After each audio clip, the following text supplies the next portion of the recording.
In Unitarian Universalist services, land acknowledgements follow a template. For example, for my hometown of Rapid City, South Dakota, we might say, we acknowledge that we are sitting on the unceded territory once held sacred by the Lakota Sioux, who referred to this region as Pahasapa, which translates as the Black Hills. Implicit in this brief acknowledgement is the history of white Americans that came and pushed out the Lakota Sioux. Locally, the original inhabitants were the Ramaytush Ohlone, and the San Francisco Peninsula were once their domain. And we call attention to all in attendance to acknowledge that we are sitting here today on the unceded territory of the Ramaytush Ohlone. And between Montera Mountain and Medio Creek, which divides Miramar, is the 1839 land grant to Francisco Guerrero Palomares by the Mexican governor. This name still shows up on the national park signs saying Rancho Corral de Tierra, which one encounters often enough while hiking between El Granada and Montera Mountain. Anyway, after the Mexican-American War, Anglo-American land squatters frequently used violence against the Spanish-speaking Californios that preceded them. In 1851, Guerrero Palomares, ranchero of Corral de Tierra, frequent witness to land disputes, was assassinated, clubbed to death actually, to prevent him from testifying in just such a land fraud case. So there's always extra layers of history to acknowledge. This one is profoundly local, and it seems important to say it out loud. We light this second chalice to acknowledge land stolen from the Spanish-speaking Californios in the mid-1800s.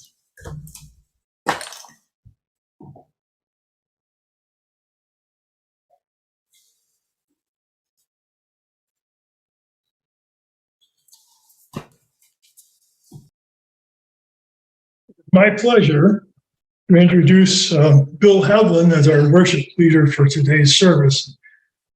As I said before, it's a pleasure because Bill is such a deep thinker and always has such carefully crafted sermons. As most of you know, Bill recently retired after a working career of 54 years. Which began as a door-to-door fuller brush salesman at the age of 13. Subsequent jobs included a butcher's assistant during high school, clinical trial statistician for young schizophrenics, statistician in the semiconductor industry, and a data scientist most recently. The next chapter for Bill is, in his own words, journeying toward Menschlichkeit. I don't really know what that means, but if someday you see a happy old dude flying a kite, it just might be our retired Bill. I also want to note that along with the Reverend Esther Wallace, Bill currently facilitates a sermon writing class for lay people entitled Shared Pulpit. And now, here's Bill.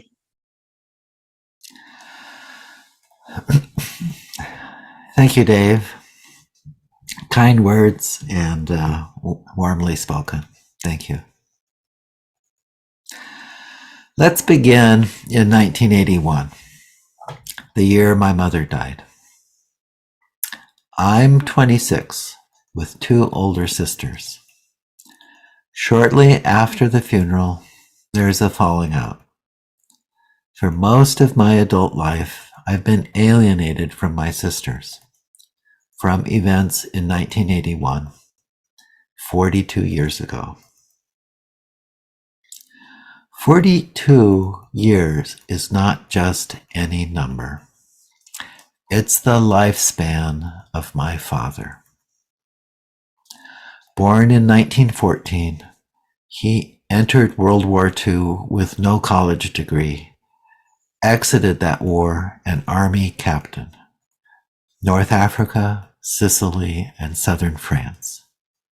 My father died 11 years after that war ended, at age 42.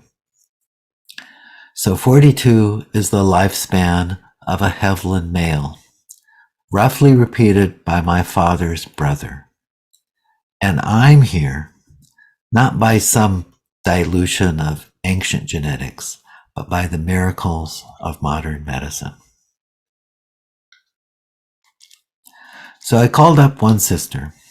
We're getting on, in years anyway. And now I'm calling more often. We're talking more often. Still waters seeking to flow. In talking about reconciliation, I start at a funeral for a particular reason. In Edgar Villanueva's book, Decolonizing Wealth, the first step to reconciliation is grieving.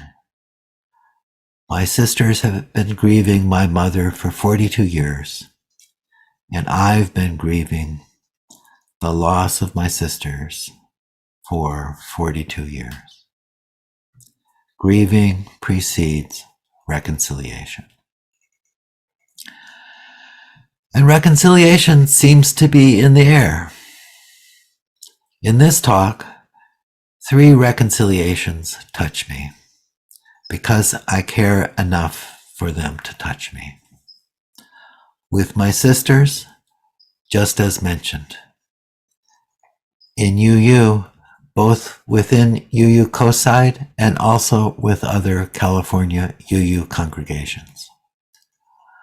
We're all coming out of the pandemic mode, as the prelude alludes. And 3, with the coastside community, its farm worker residents, and the shortage of very low-cost housing locally. After grief, Villanueva's next step toward reconciliation is harder. Apologizing. A few reasons complicate apologies. First, there's the apology when you don't feel you've done anything. Still, you can say things like, "I'm sorry if I said something to cause you distress. I am sorry I wasn't there for you and that I accepted too easily you were not to be part of my life. Anyway, I've missed you, miss not being part of your family." Rather generic, but this announces a door is ajar, ears alert, a heart open. Second, maybe there are cases where you've actually done something. Admitting this to yourself can be one step on the road toward apologizing. That's hard enough. A shame covered up by rationalization, like I needed the money and you didn't. Admitting to something to apologize for, just to yourself, that's still a step forward. Reconciliation is a journey. To make any step on this journey, one needs an ethical framework. And one definition of an ethical framework is a set of principles affecting your behavior beyond money. Third, apologies are not really part of Anglo-American culture. Not our thing. Our culture settles for something less direct. Gestures of outreach, apologies by proxy. And between larger entities, current leaders are often not the actual perpetrators of misdeed. And the Anglo bias against recalling history factors in, which is why apologies aren't an Anglo thing. Land acknowledgements remind us of history. They're not apologies, but emotionally adjacent. And the basics matter. Like calling people by their preferred name. It was a tangible step for one sister to stop calling me Billy, my childhood name, calling me Bill instead. And relatedly, for other California UU congregations to call us UU Coastside or UUCC, calling us by our preferred name, not Half Moon Bay, etc. That's progress too. Now, to be fair, coastside is a local geographic term, not a standard term in the lexicon of California geography. On the San Francisco Peninsula, most people consider this peninsula one unit oriented north-south, but the coastside is an east-west construct. And what a dominant culture doesn't know, that's discounted as unimportant. So coastside is a jarring concept. Takes effort to grok. Not unlike learning someone else's preferred name, pronunciation, and pronouns. More basics. Signal willingness to talk. I call my sister and we talk for a while. She calls back and we talk for a while. Sometimes about family history, sometimes about our health travails. In interacting with some other California UU congregations, communication lines are open. Some joint sermon writing classes, joint summer service planning, generosity. It's a good practice in its own right by making shared classes happen. Gratitude, it's a good practice in its own right, so thanks for the classes. Small acts of inclusion, a good practice in its own right, become a proxy apology. Lines of communication open. Two waters seeking flow.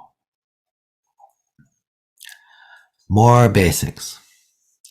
To enter a reconciliation process with humility and vulnerability. It's important to do that. People hiding shame under a veneer of anger often lash out, say something disdainful.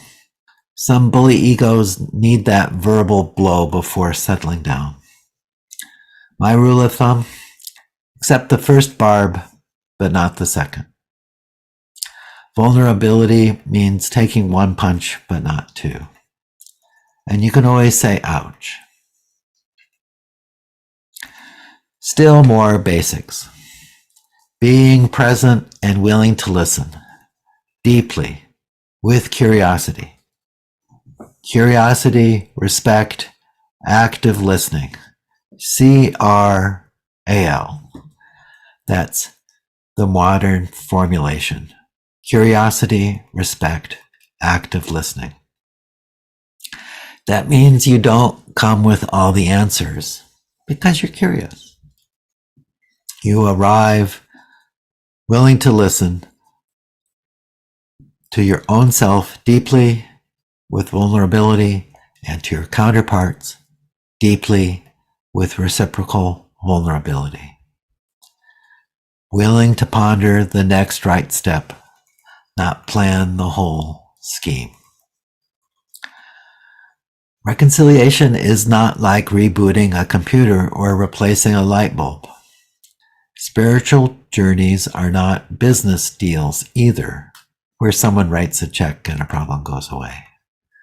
Spiritual journeys change you. All parties change, and reconciliation changes the relationship between and among the parties. A spiritual journey toward reconciliation adds a layer on top of a shared memory. I don't forget a post-funeral falling out with my sister. We relate anew with both that memory and the more recent conversations that moved us. Your spiritual journeys become part of you. Villanueva's 7 steps toward reconciliation are 7 verbs: grieve, apologize, listen, relate, invest, and repair. GALRRIR. Grieve, apologize, listen, relate, represent, invest, and repair. And repair means as in reparations. Anyway, sometime near to the apology, we're called to listen deeply and relate reciprocally. This is hard emotional work, moving from I-it relationships toward I-thou interconnectedness. Let me explain myself here. The I-thou concept comes from 20th century philosopher Martin Buber. I-it relationships cast the other party as an object, an it. You can bargain, you can deal, you can transact, maybe even strike some win-win deal. In an I-it relationship, you pay your money and you get your latte. In contrast, in I-thou relationships, we're not separated by clear boundaries. I-thou relationships bring meaning into our lives. And here's Buber's secret thought. I-thou relationships with people bring us toward an I-thou relationship with God. That's a bonus bit of sugar in your pay-forward Buber cappuccino. When you listen to someone, relate to their story, reflect and try to internalize what they tell you. Active listening. This is the portal into I-thou relationship. I-thou has a natural plural. The plural of I is we, and the plural of thou, the second person intimate singular pronoun, archaic, is ye. The second person intimate plural pronoun, also archaic. As we heard in the prelude, the plural of I-thou is we, ye. We, ye, signifying an intimate relationship between two groups or two communities. Two waters seeking flow.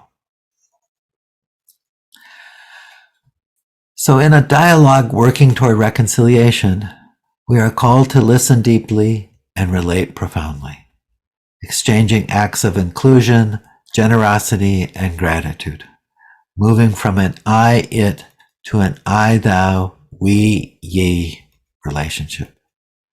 This can even be formalized by a covenant for a single congregation or among congregations.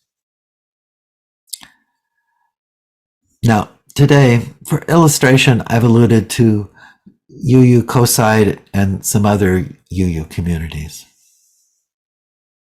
Alas, our COSIDE community has before us a profound need for reconciliation. On January 23 of this year, 4 months ago, the COSIDE and the city of Half Moon Bay joined an unexceptional list of U.S. communities that endured a mass shooting. In the period immediately following, we grieved. We, the entire Coastside community, grappled with grief and even with the terms of how to grieve. To work toward reconciliation, one begins by grieving.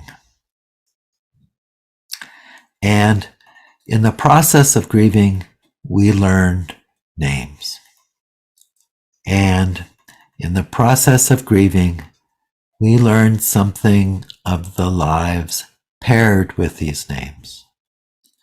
We learned that among us live Mandarin-speaking farm workers, that among us and also profoundly apart from us, for some living conditions of farm workers are appalling. Third world appalling.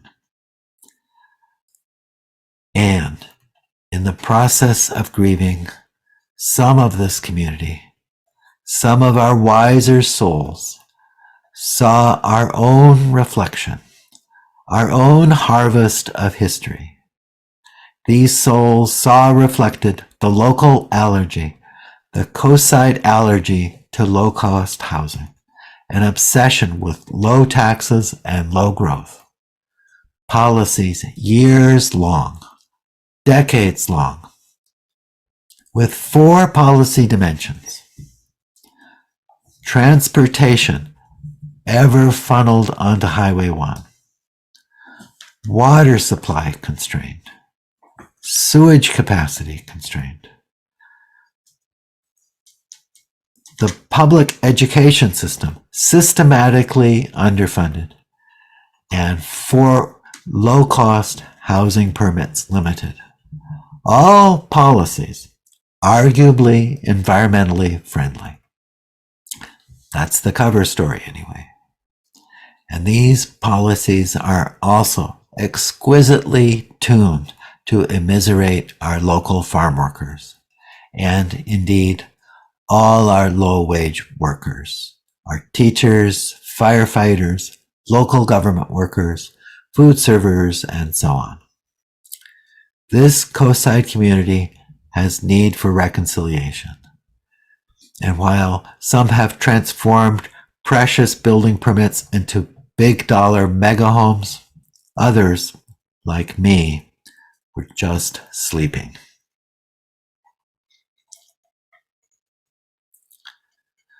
So how does the Villanueva framework for reconciliation help us? Well, after grief, the next step is apologizing. And an apology gives certain positions more moral weight. Imagine, say, 2 camps at a city council meeting. 60 people for a swimming pool or 2 swimming pools. All versus a clutch of sweet ladies speaking up for very low-cost housing.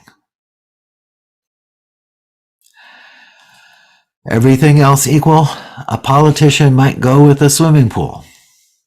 More faces, more votes.